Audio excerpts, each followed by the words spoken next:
Um dos destaques do Anuário do Ceará é o capítulo Ceará da Cultura. No capítulo, o Anuário traz, por exemplo, a relação completa dos bens tombados em nível municipal, estadual e também federal.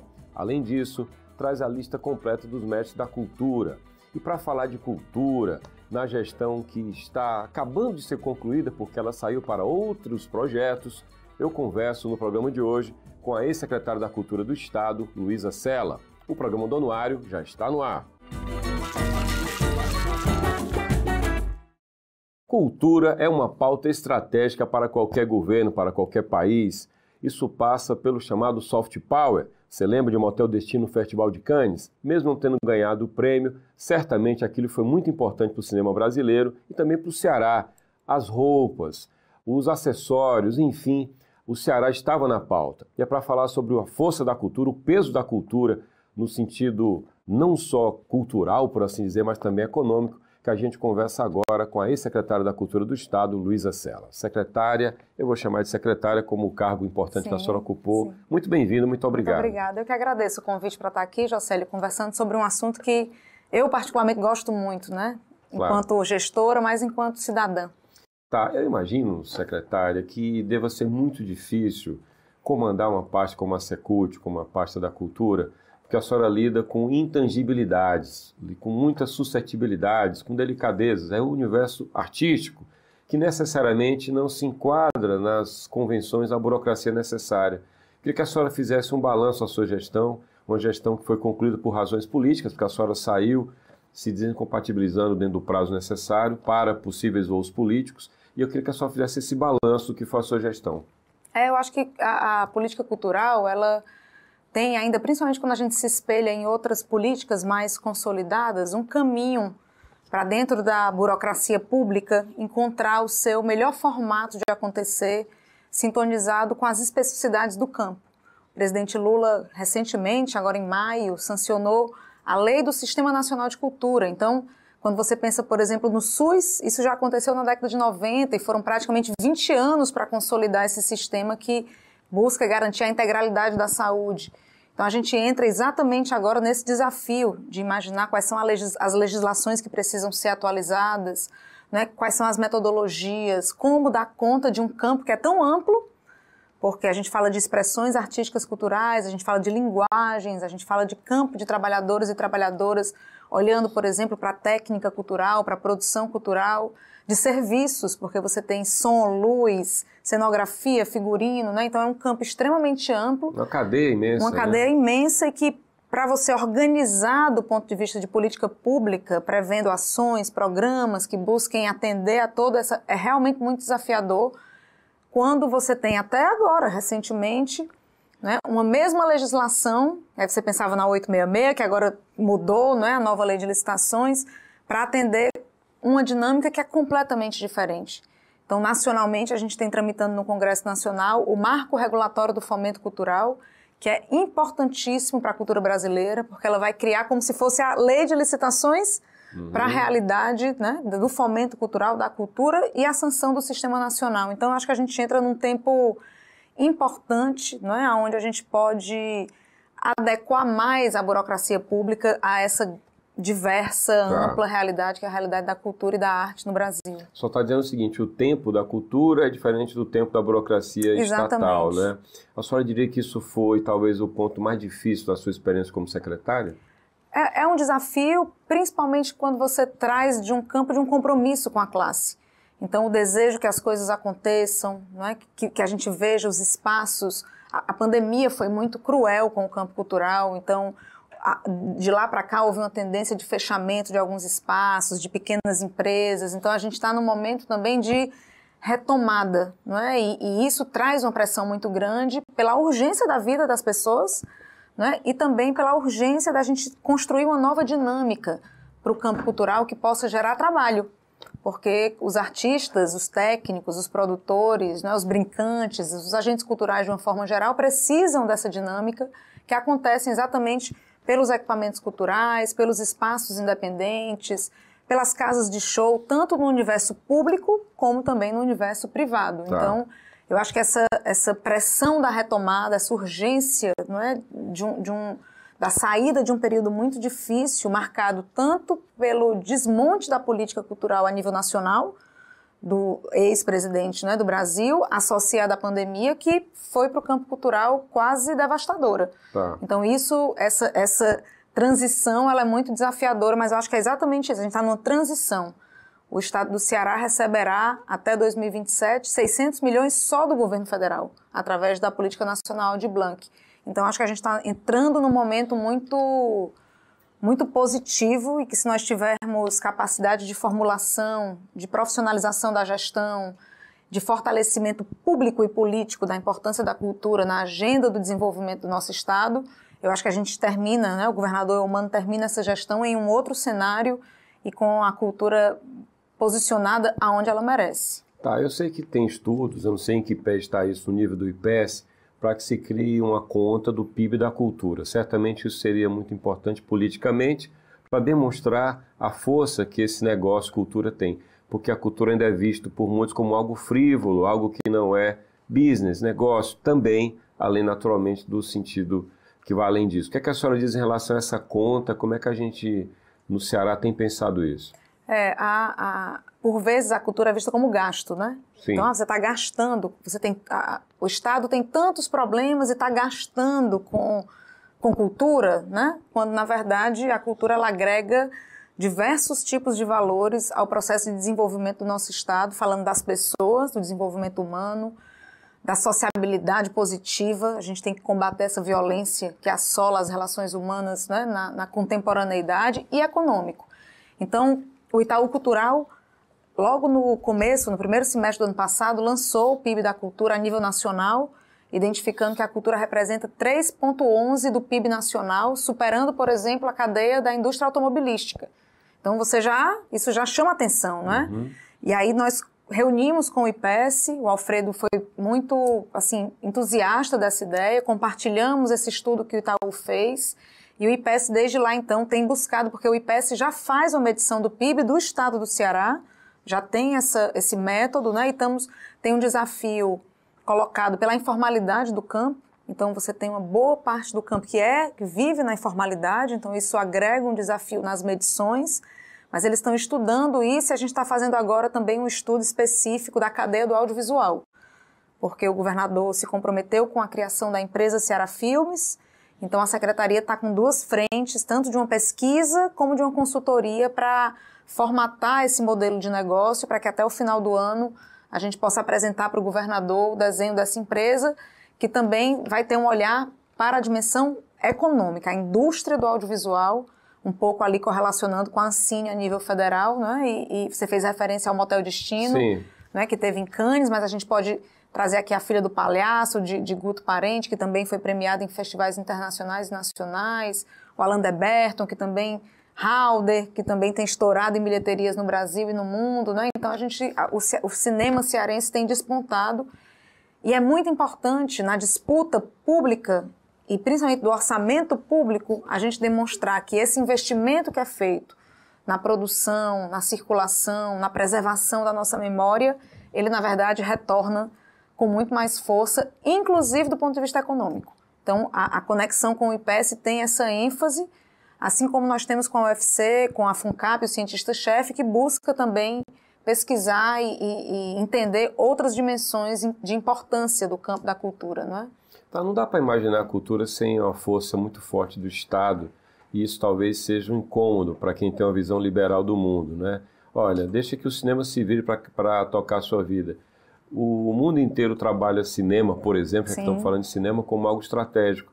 Os Estados Unidos o fizeram no pós-guerra e isso não foi por acaso. Coreia, né? E China. Tantos outros, né? Exatamente. O K-pop lá da Coreia é soft power, é política aquilo, né? Exatamente, é política, porque tanto gera uma economia que é mundial, é internacional, como apresenta, reposiciona o país. Então, a força, por exemplo, que Hollywood representa do ponto de vista cultural para a significação dos Estados Unidos na relação com os outros países do mundo, não dá para mensurar.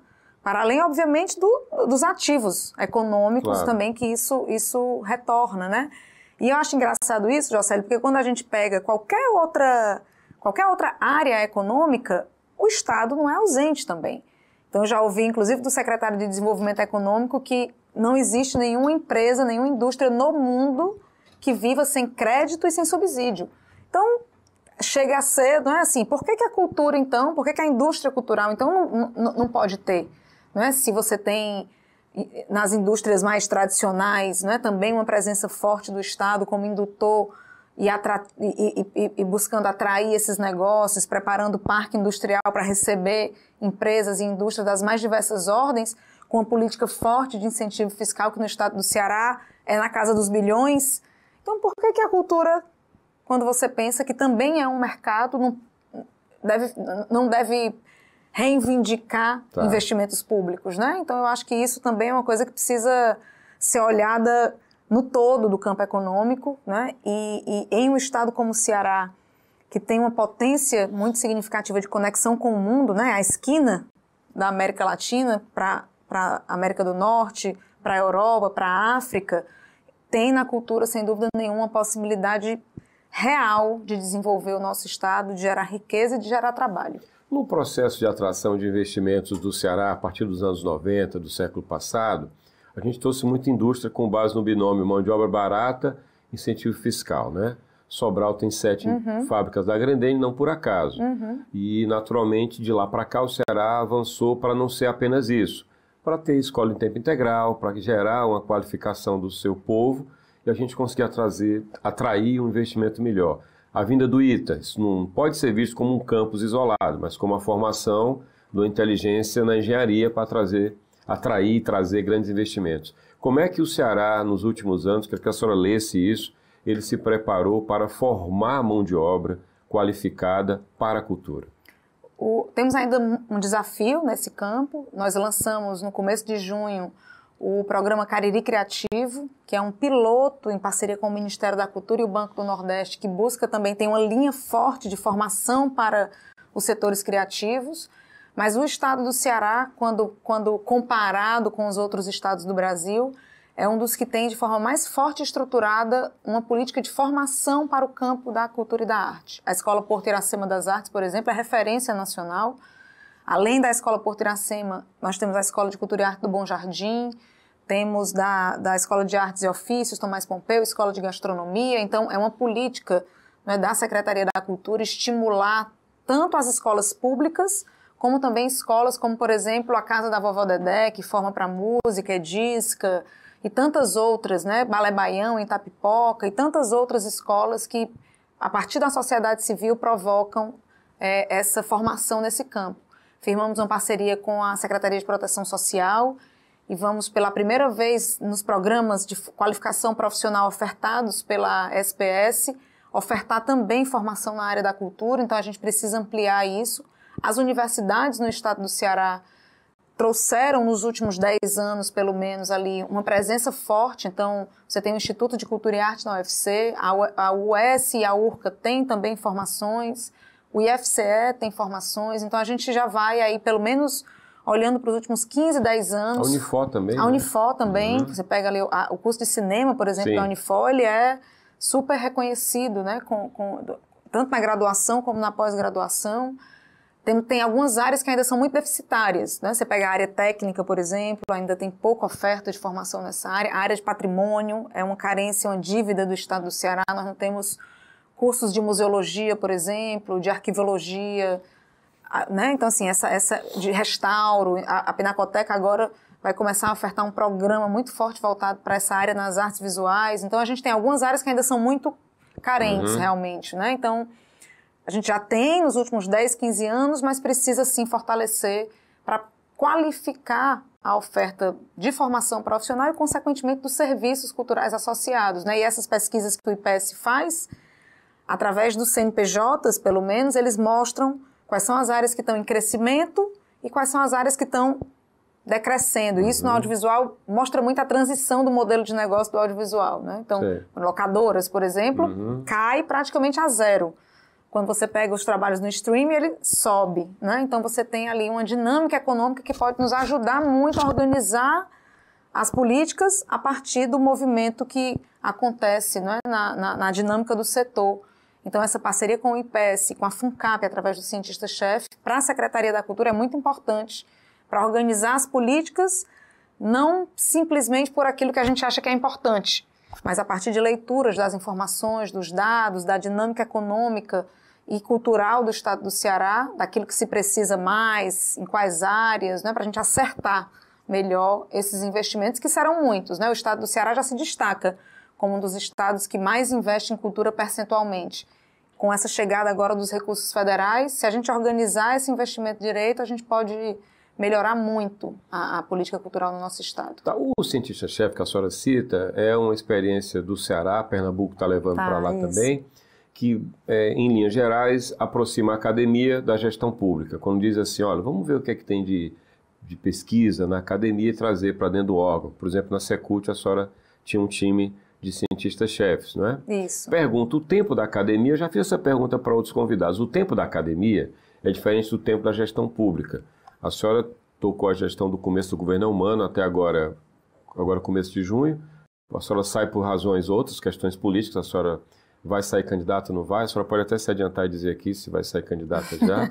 E o fato é, o tempo da pesquisa na academia nem sempre vai ser o tempo da gestão pública, quer dizer, como é que a senhora lidou com isso na sua gestão? Como é que a senhora lê o cientista-chefe com a sua experiência de ter sido secretário?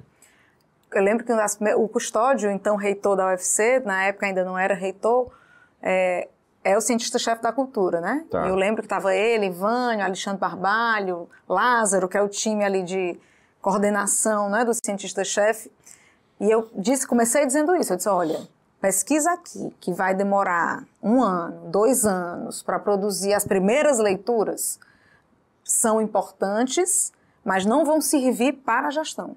Porque o ciclo de investimento é de um semestre para o outro, é de 1 ano para o outro. Então, a gente precisa trabalhar, obviamente, produzindo ali um campo de pesquisa que gere reflexões para o futuro, não é invalidando mas precisa desenvolver algo que seja mais imediato, com metodologias que sejam mais imediatas. Eu acho que eles compreenderam muito bem isso.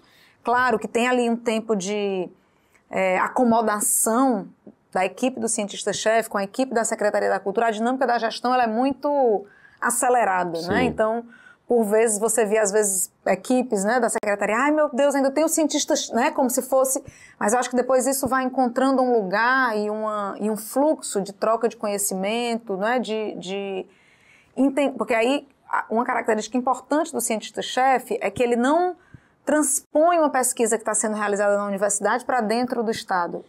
Identifica, junto com o Estado, quais são problemas críticos que a gestão enfrenta e que eles podem ajudar a solucionar. No caso, o cientista-chefe da cultura, no primeiro momento, ainda com o Fabiano como secretário, porque começou na gestão do então governador Camilo Santana, era a inclusão social através da cultura. Isso era a força principal, não é?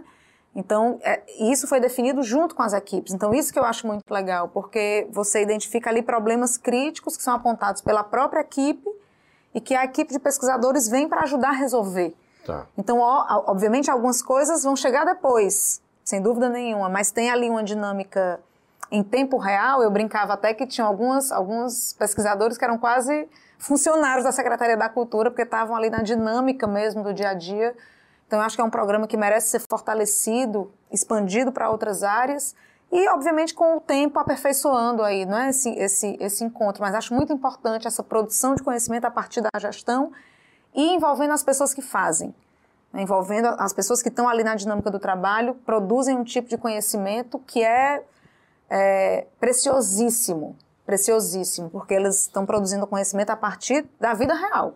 Né? Então, conseguir capturar isso, né? e ajustar ali os ditames da academia a uma conexão com o que é viável, porque quando você, porque a política cultural tem que ser aí, tá, mas como que se materializa na prática, não é? Então, esse encontro eu acho que é muito potente. Muito. Quando a gente fala em cultura, né, o senso comum associa cultura a algo que seja superior ao que eu vou falar aqui em termos bem superficiais, ao que seria uma cultura de massa, né? Como se houvesse uma categorização disso.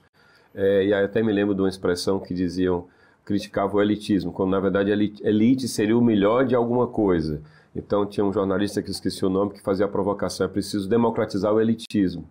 Traduzindo, a indústria cultural, para usar um termo que nem é mais tão usado, se fala agora em economia da cultura Sim. e por aí vai, eu estou falando de o show business do Ceará. Show business do Ceará tem Safadão, tem o Natan, tem os grandes shows que acontecem com as grandes produtoras. Isso também compõe o PIB da cultura. Também. Isso também é estratégico para o Ceará. Isso é um mundo à margem do que uma Secult da vida toca como política? Como é que esse showbiz ele é percebido por quem gere a política de cultura do Ceará? Também faz parte, né? Eu acho que, na verdade, a gente tem um desafio de conseguir criar mais conexões entre o que não é show business e o restante da população, né? Então, assim, uma produção cultural que não seja só aquilo que se destaca.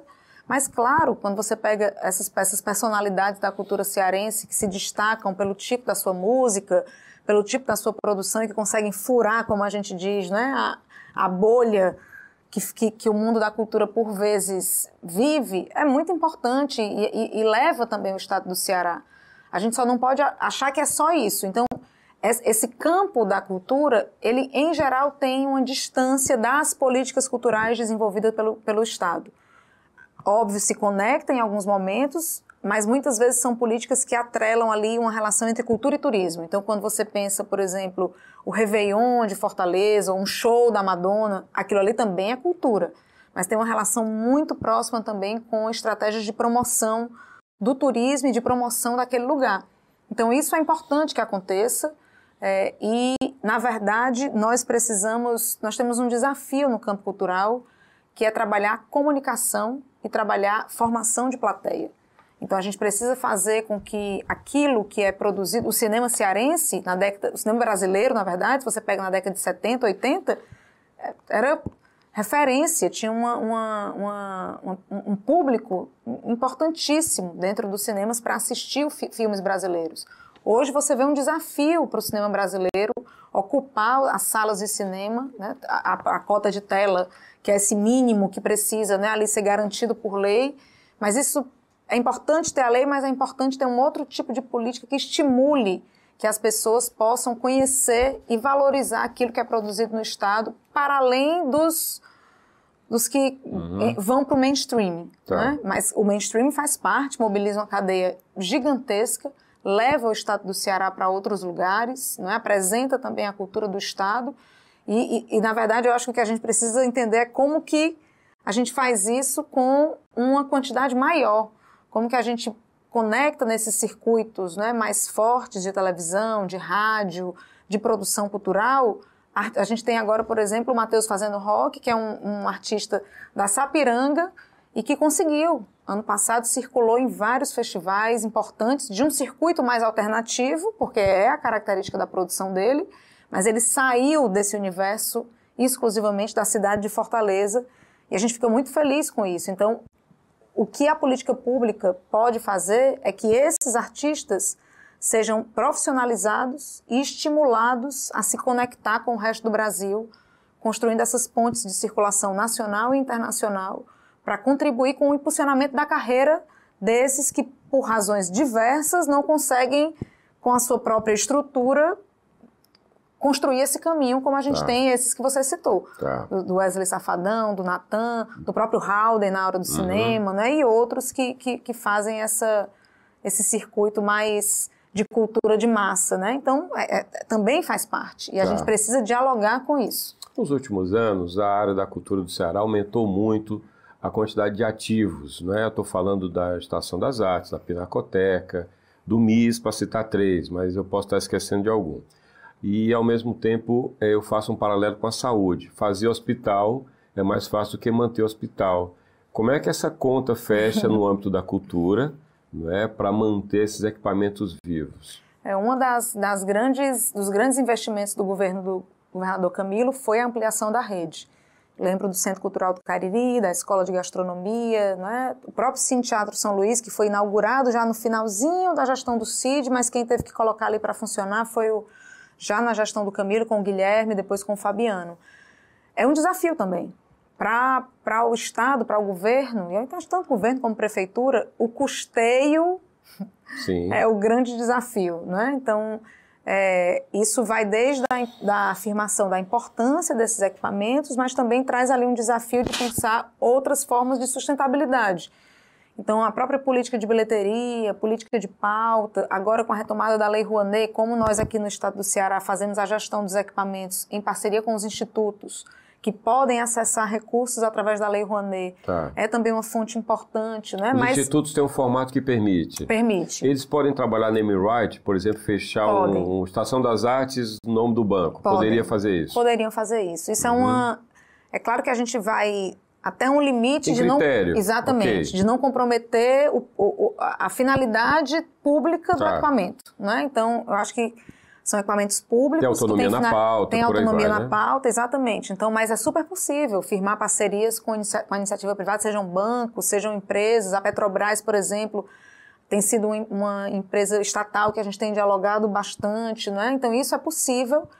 Os institutos estão imbuídos aí dessa tarefa, não é? Como também associar a outras estratégias de publicidade. São equipamentos que o Centro Cultural do Cariri, por exemplo, circulam 2, 3 mil pessoas por final de semana. Então pode fechar também alguns tipos outros de parcerias de publicidade, mas o percentual de orçamento do Estado é quem precisa garantir o equipamento aberto, funcionando com suas equipes, e esses recursos eles vêm para dinamizar e para fortalecer a programação e o investimento na ação finalística. Secretária, a rede cresceu, ela não ficou muito hipertrofiada na capital? A senhora falou no Cariri, mas eu estou falando de um estado com demandas gritantes também na cultura no interior. A rede pública de equipamentos do governo ela ainda tem uma concentração muito grande em Fortaleza.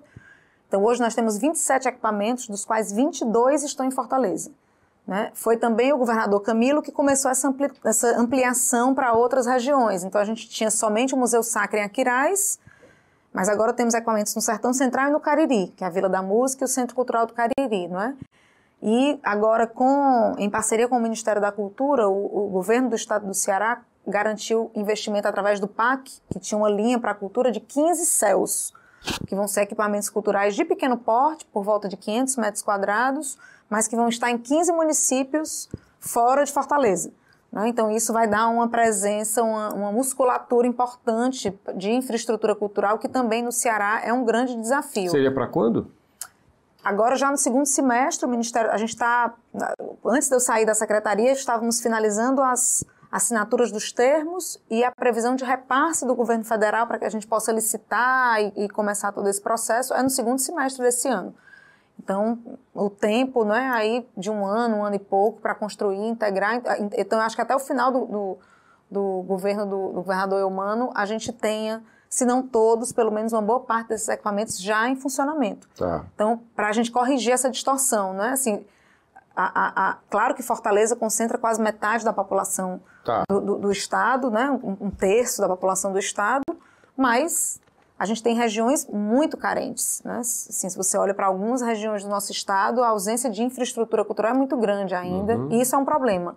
Para concluir, 2 conteúdos do anuário, né? O patrimônio, a gente traz essa lista há mais de 20 anos, todos os bens tombados no nível da União, do Estado, dos municípios, e também os mestres da cultura. A gente traz todos os mestres desde o começo. Queria que a senhora falasse rapidamente sobre esses 2 pontos. O patrimônio, o que é que a gente pode fazer enquanto poder público para que nós preservemos o patrimônio? Não basta tombar, porque ele pode estar tombado e cair, porque o dono não vai ter interesse em rentabilizar, nem vai poder. E segundo, os mestres da cultura, essa política continua. O que é que a senhora pode falar de futuro com relação a isso? Sobre o campo do patrimônio, primeiro a importância, né, dessa política. O governador Eumano, acho que em abril, maio desse ano, anunciou o Pacto pela Cultura, que é um investimento de 30 milhões de reais para que a gente fortaleça os sistemas municipais de cultura. E parte desse investimento vai ser para recuperação de infraestrutura e os bens que são de valor histórico ou que são tombados, eles terão uma pontuação extra exatamente para a gente estimular que os municípios recuperem esse patrimônio, porque de fato é um grande desafio. Né? Nós temos hoje no Ceará 4 cidades que são reconhecidas pelo IPHAN como cidades históricas. É muito bonito você chegar em Icó, você chegar em Aracati, em Viçosa, em Sobral e ver aquele sítio histórico recuperado, sendo utilizado, né? e sendo um dos motivos de visitação. Então, o governo vai lançar essa linha de financiamento para que os municípios possam recuperar ou bem tombado, que a gente sabe que do ponto de vista dos municípios do Ceará ainda são poucos os que têm política de patrimônio própria, né, mas que tem um valor histórico e cultural. Então isso vai ser uma coisa importante, eu acho, né, agora a gente deve soltar também uma ação para a política de salvaguarda, porque você tomba, mas o que é que você tem ali como uma política de, inclusive, educação patrimonial, salvaguarda? Então a Copan agora, que é a Coordenadoria de Patrimônio da Secretaria, está trabalhando para lançar uma ação. Quando eu saí, a gente estava mas eu tenho certeza que eu vou ver bons frutos aí com a GECIL lá à frente da Secretaria. E os mestres e mestras é uma política também que vem crescendo. O governador... Desde a época da Cláudia, inclusive. Desde a época da Cláudia. Foi lançado, no finalzinho de maio, um edital para mais 12 vagas de mestres e mestras, né? Então devem ser certificados aí mais 12. E eu acho que uma tendência é a gente ampliar e também criar outras estratégias de suporte. Eu acho que o grande desafio hoje da Secretaria é associada a outras políticas, principalmente a política de assistência e a política de saúde, conseguir criar um plano de cuidado desses mestres, que geralmente são pessoas idosas e geralmente são pessoas que vivem em uma situação de vulnerabilidade. Exatamente. Então, chegar junto ali dos municípios, dessas outras políticas, para não só valorizar a sua produção do ponto de vista cultural, mas cuidar deles enquanto pessoas, né, que precisam também dessa atenção. Muito obrigado, Luísa, pela entrevista. Desejo boa sorte para a senhora. Muito obrigada pelo convite. Conversamos com a ex-secretária da Cultura do Estado, Luísa Sela, lembrando que o Anuário do Ceará tem a cultura como um capítulo especial. É o Ceará da Cultura. Desde a nova geração do Anuário de 2002, esse capítulo é bem importante. Ele traz a lista completa dos bens tombados no Ceará, tanto pela União, como pelo governo, como pelas prefeituras do Ceará. Você acessa o anuário gratuitamente na internet, anuariodoceará.com.br. E você pode ter o anuário em livro, obra de arte, um projeto gráfico, esse ano inspirado nos 70 anos da UFC. 680 páginas e 14 capítulos. O anuário está aqui no canal FDR e também no YouTube da Fundação Demócrito Rocha. Você vê a coleção completa dos programas lá no YouTube da Fundação. Você pode acompanhar o anuário no dia a dia pelo Instagram, Anuário do Ceará, e também no Instagram da Fundação Demócrito Rocha, que é isso, Fundação Demócrito Rocha. Eu lembro ainda que você pode ouvir essa e todas as entrevistas da coleção em formato podcast na sua plataforma preferida. Até o próximo programa. Tchau!